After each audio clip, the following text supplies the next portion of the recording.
Thank you, Admiral McCraven and Mr. Brinkley, for those extremely valuable insights and your hope for America's future. I'm thrilled to welcome two people who truly represent America's future.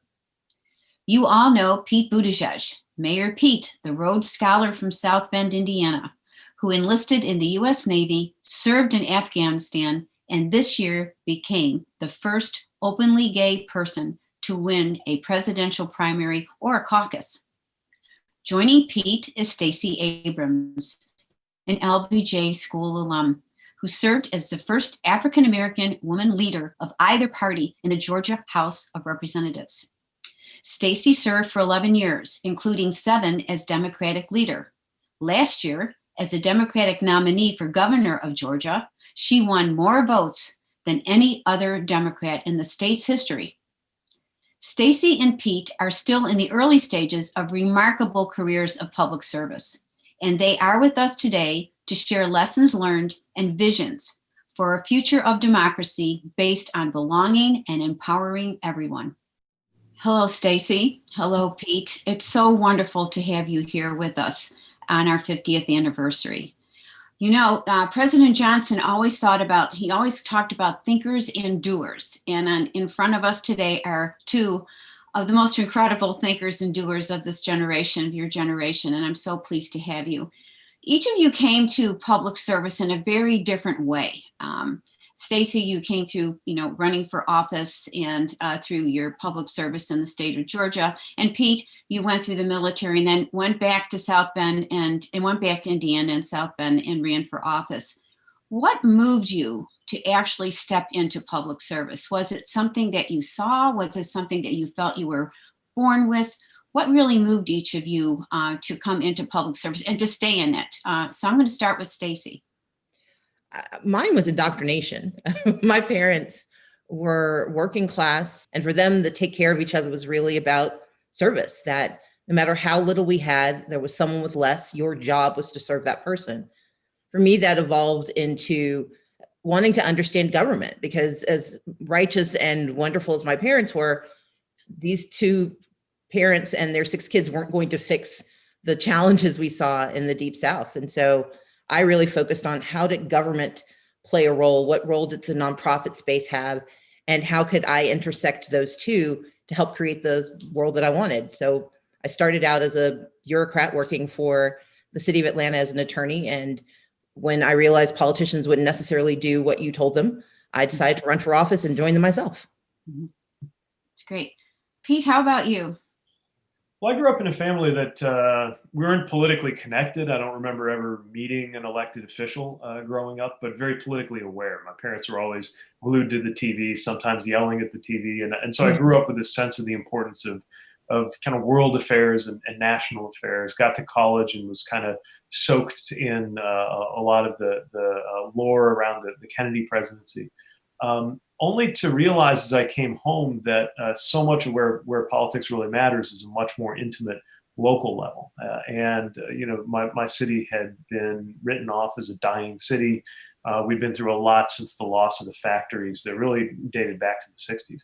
And found myself part of this generation that cared about the place, that said, we can either keep complaining, keep leaving, or do something about it. And began to realize that there was a chance to actually take things into our own hands. And that was the kind of trajectory that led to my running for mayor, but also building an administration with people from largely from my generation, as well as people who've been in public service for longer, all of whom wanted to see our community change. And I think that that kind of perspective, having studied politics at the kind of national and international level as a student, but then done it and lived it at a local level, really shaped my understanding of what it means to be involved in public service, whether it's political or otherwise. And I try to carry that with me now, even as we have these kind of world historical moments swirling around us. I know both of you have been thinking about this for a long time. A lot of it has to do with your surroundings and your family and all the people that you've come in contact with. And one of the things I find that, especially among young people and in schools who are actually studying to work in the public policy, is failure. They're not used to failing. They're used to succeeding. And when they fail, they feel like They don't really know how quite to recover from their failure. And I know both of you have had failures in your political careers. So can you talk a little bit about how you cope with the failures and how that's changed you as a person and as somebody who's working in a very difficult situation in terms of the bows and arrows that come at you almost every day in a political arena. So Mary Pete, do you want to start with that? Yeah, I think, honestly, the business world does a better job of recognizing that success and failure together are part of how innovation works and how growth comes. Politics a little less so, just because I think the narratives are less forgiving. And so, before my first successful campaign, I ran for state treasurer of Indiana. It's a long story how I got involved, but basically, it was a fight over whether the Obama administration had done the right thing in rescuing the auto industry. The incumbent believed that that was the wrong thing to do and actually tried to block the auto rescue, which would have been catastrophic here in Indiana. And I thought somebody needed to stand up to him. And so I ran, not really knowing what was involved in that, built a campaign. Nobody had heard of me. Almost nobody had heard of the office I was seeking. And this was 2010. So you can imagine this is one of the worst years for Democrats ever, running as a Democrat in a deeply red state on a platform of defending the then unpopular Obama-Biden economic policy. And fairly predictably, I got crushed. It was like 60-40, not even close. And I learned a lot from that. First of all, I learned how to campaign, win or lose. But I also learned that the sun comes up the next day and you're still you. And when you dust yourself off from having put everything that you have into a campaign and tried to bring as many people as you could along with you, and recognize that you're still the same person when you get up in the morning, and that the same things you care about still matter. It I think helps you get that thicker skin that's really important for politics. So if somebody can get through a career in public service without ever having a major defeat, that's great.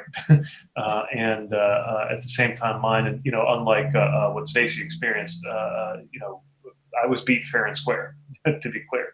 And that was as instructive a campaign as any of the winning campaigns that I ran afterwards. I think one of the things you just hit on, Mayor Pete, is exactly what we were trying to think about in terms of school. How do you give people the experience of failure, getting thick skin, getting scarred, and then not taking it personally? You start thinking about how you can grow a character, how you can take that failure and make something good out of that failure. And Stacey, you know about that. So Stacey, why don't you talk to us about your experiences? Well, I think Pete's absolutely right that there is a difference in industry and in spaces how failure operates. But I think it's also important that we acknowledge failure operates differently for communities of color, for women, for the disadvantaged, because often you get one shot. And the presumption is if you couldn't leverage that shot, then clearly you weren't capable. Or worse, if someone who looked like you had that shot and didn't accomplish it, none of you were eligible. I think my most public failure is probably one of the examples of how I've learned to navigate it, which was I ran for governor. I ran a very competitive campaign. We transformed the composition of the electorate in ways that no one had seen in the South in decades. And yet I had an opponent who also leveraged his power to ensure his victory. My response was to be very intentional about creating a new space to stand in. And I think what was interesting or different, certainly, about my reaction was that I think we also have to parse out what failure looks like.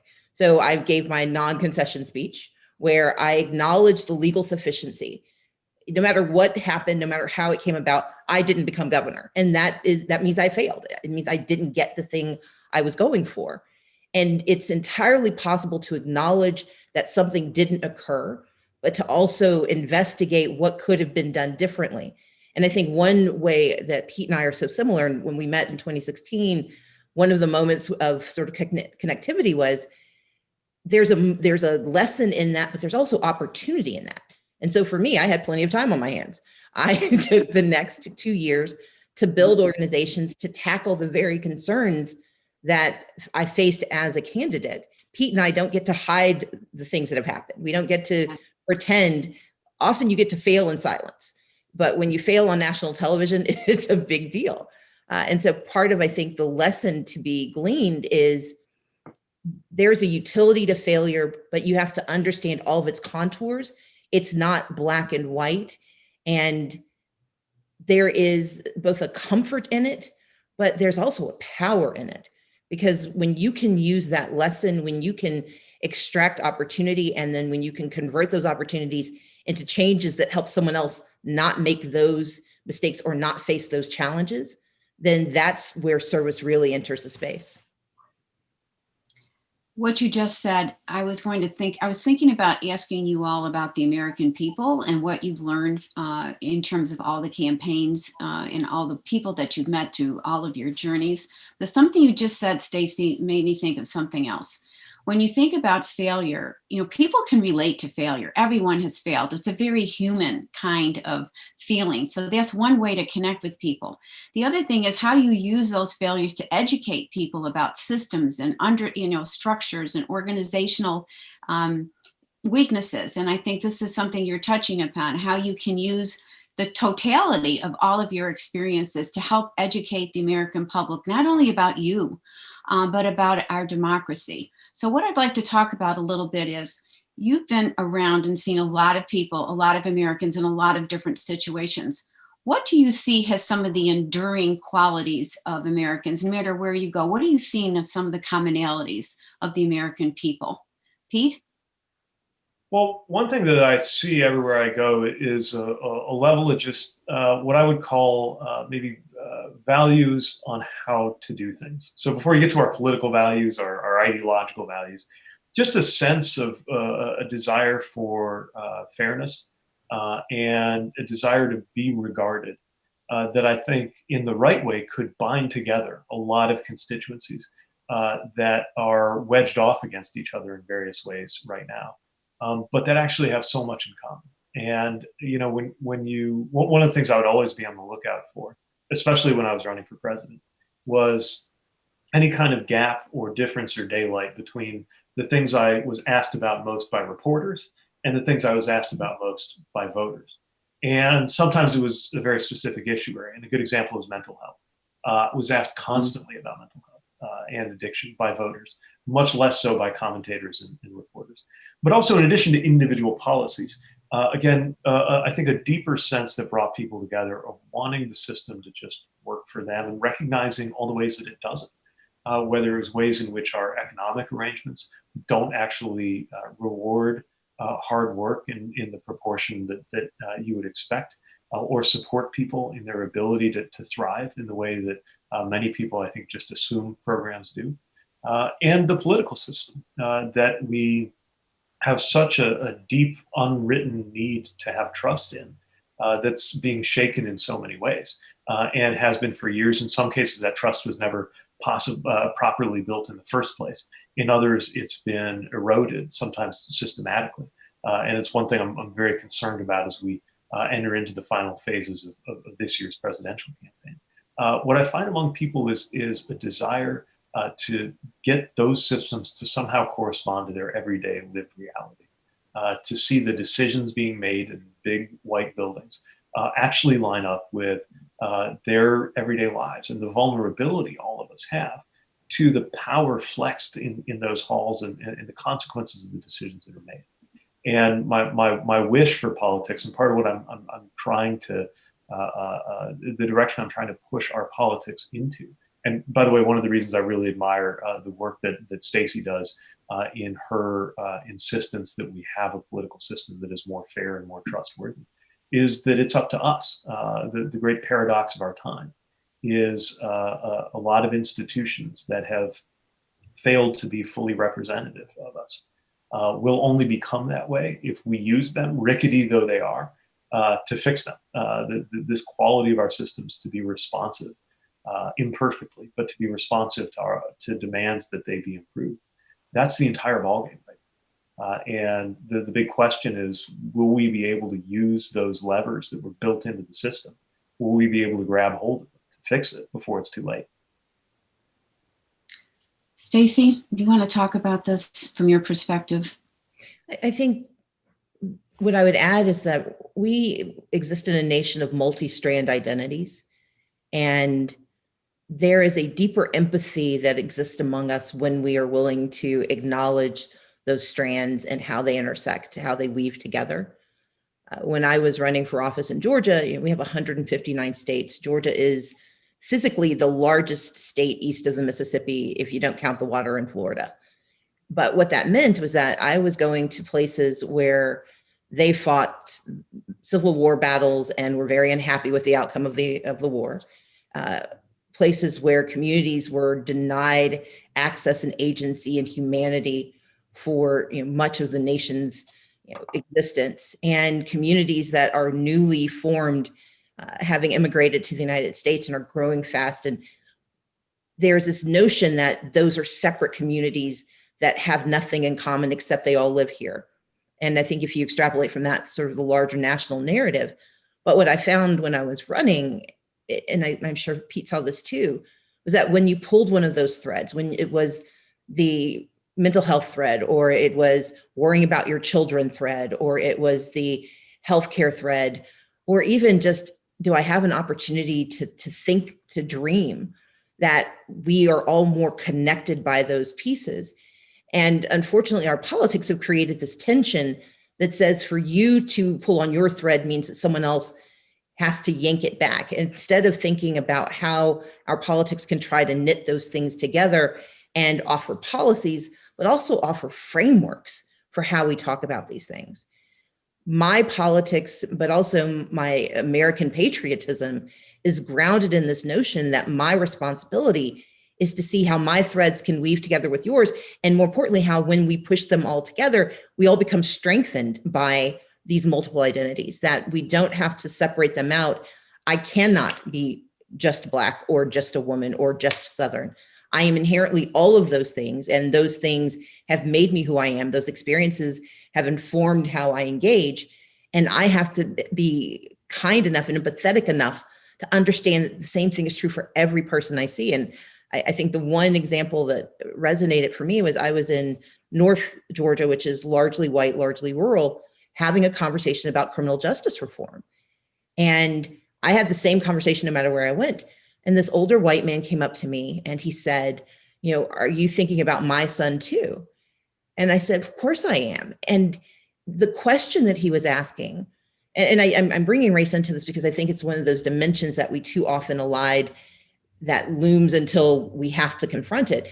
But what he did, what he wanted to know is, could I see the identity that he had of a grieving father struggling with a child who had an opioid addiction that was consonant with my role as a sister who is grieving for my brother who is having his own challenges. And in that moment, we had a commonality that transcended our politics, transcended our region.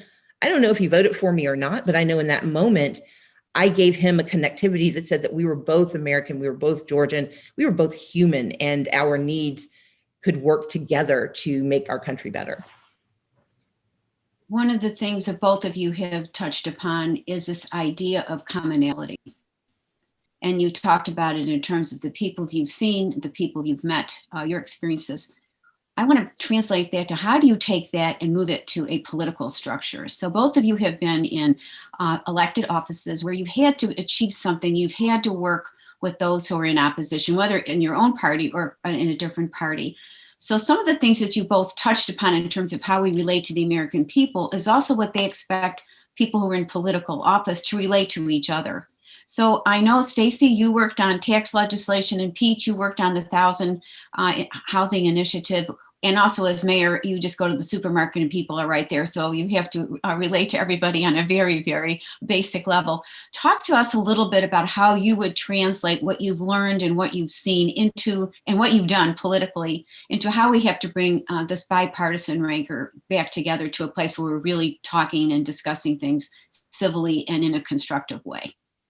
For 7 years in the Georgia legislature, I was minority leader, Democratic leader of the House. And I would tell my colleagues, my job, minority leader, was Latin for lose well.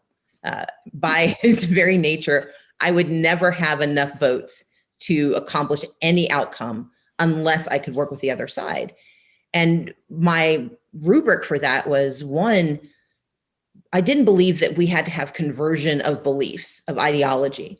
My responsibility was not to convert you from believing whatever you held to be true, because I doubted you could do that to me. So what gave me the onus to think I could do it for you? And what arrogance is there to suggest that I should convert your ideology? I instead worked on convincing you that what we needed to do together had nothing to do with ideology and had more to do with outcome. And when we shift the focus from trying to change who a person is to trying to change how we do things, that moment of commonality, that moment of agreement allowed us to work together. We could be angry with each other and voting against each other the very next day, but in that space, we could work together. Pete, you want to talk to us about your experiences as well? Yeah, I think that point is really important. It's not always about making sure, somehow imagining that someone who views the world very differently is suddenly going to see the light and come to your way. It also, by the way, doesn't mean that you have to just kind of take the average and water down your own values and find somebody somewhere in between. Sometimes those things can melt away when it is about the outcome. So you mentioned one effort we had in the city when I was mayor, which was we had a huge number of vacant and abandoned properties, mostly in lower income areas, largely in historically Black neighborhoods, often owned by somebody who, it was just a line on a spreadsheet to them. They didn't even, it would be some large owner of multiple properties around the country, for whom the values of our homes in our neighborhoods had fallen so low that it wasn't even worth the bother of selling them or getting rid of them to some of these property owners. So we knew we had this huge problem and a need to fix up or remove as many of these properties as we can. That wound up being a really challenging thing to discuss politically. Who had felt abandoned by the city in many ways, wondering whether this was something that would be done to them. People who were looking at what was happening around the country and the phenomenon of gentrification, wondering if that was what this was meant. Now in a neighborhood where to this day you can get a pretty good house for $25,000, gentrification, at least right now, was not the main thing that was impacting the neighborhood. But why not expect that if your trust had been abused repeatedly by the economy and by the country? So we had to have a huge amount of dialogue in order to make sure that we were really authentically putting together a plan where everybody's voice was heard. And even then we made mistakes and had to change things as we went and adjust on the fly. It's all about, I think, good faith in the encounter, which again is not about agreeing. It's not about pretending to agree or believing that one side will convert the other in terms of their deepest values. It's about figuring out what we actually want to get done. And the thing I most fear right now is that we're not coming to that process even from the same field of fact. So if my interests or my values are different from your interests and your values, and we're arriving in good faith, then we can talk about it. I mean, as mayor, I might have somebody getting in the way of something I want to do in this neighborhood because they're a council member representing that neighborhood, and they view it as their job to fight for their area, and we just come together and we work something out. At the national level, putting together an agenda that's going to make sense for people with maybe radically different values, but not such different interests is possible, but not if we're literally in different realities. And that is the environment that we have increasingly wandered into. And it really strips us, I think, of the ability to reach across the aisle, to reach across competing sets of interests and values, because we're not even talking about the same thing. Yeah. Well, I think we could talk to you, both of you, for hours. You're so open and so articulate, and you're talking from the heart, and we really appreciate spending time with us. We just have a few seconds left, and I'd just like to give you some time. We're going to have a big election on November 3rd, and people who need to trust in the government, who need to understand that we can come up with eliminate partisan right. Can you just give one or two little thoughts to everybody about voting, the importance of voting? Pete, you want to go ahead? Sure. I guess what I'd say is that everyone's moment of maximum power as a citizen is the moment that you fill in that ballot. And so for those who are still deciding whether to vote, and I know that's happening, it's worth remembering that it is precisely because we don't have any illusions about the problems in the system that we must engage the tools that it does give us. in order to make sure that we have a voice in fixing those problems. And we also know that in racially disparate ways, there are efforts to suppress that. And so there's a lot of work going on that Stacey and others are leading in order to make sure that we beat back those efforts to suppress the vote. But there are a lot of people where the suppression is actually a battle going on inside, and it's a battle to have some level of faith in an imperfect system. And the greatest faith we have to have in the system is not in its perfection, but in its capacity to be made more perfect. And that really is up to us. Stacey? I would add only one, that voting is not a magic pill. It's not an instant solution. It is part of the process of change. It's the process of making the choices we need to make day by day, and abdicating that responsibility, or I think in a very logical way, deciding that it doesn't work for you, it does not mean that it can't work. We so often discard this notion as apathy, and I think it's often just despair. Why engage in a system that doesn't seem to recognize you, to recognize your value? But what I urge is to recognize that it's part of a larger ecosystem. Protesting in the streets to demand what we need, protesting at the ballot box to deliver the people to give it to us, and protesting in the halls of power to hold them accountable. And that cycle becomes a virtuous one when we recognize that the challenges we face never disappear. And so it's a constant process moving towards change, as opposed to this moment of realization where everything is fine and we can all take a nap. That's not how America works. That's not how life works. But the other piece, and this is what I learned at the LBJ school, we have to go all the way down the ballot. Most of the things that will change and affect our lives happen at the level where Pete operated, happen where I operated. It's city and county and school board, it's state legislatures.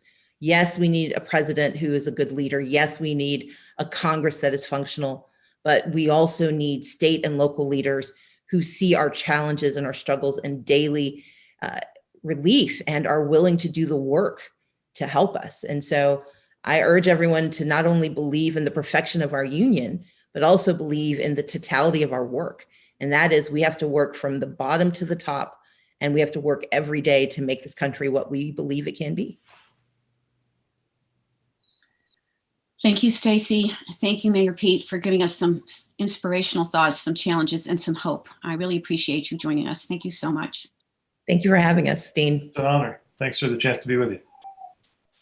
Now I'd like to introduce everyone to Linda Johnson-Robb, the First Lady of Virginia, who is going to give us her thoughts about the LBJ School and our 50th anniversary. So let's welcome Linda Johnson-Robb. Thank you.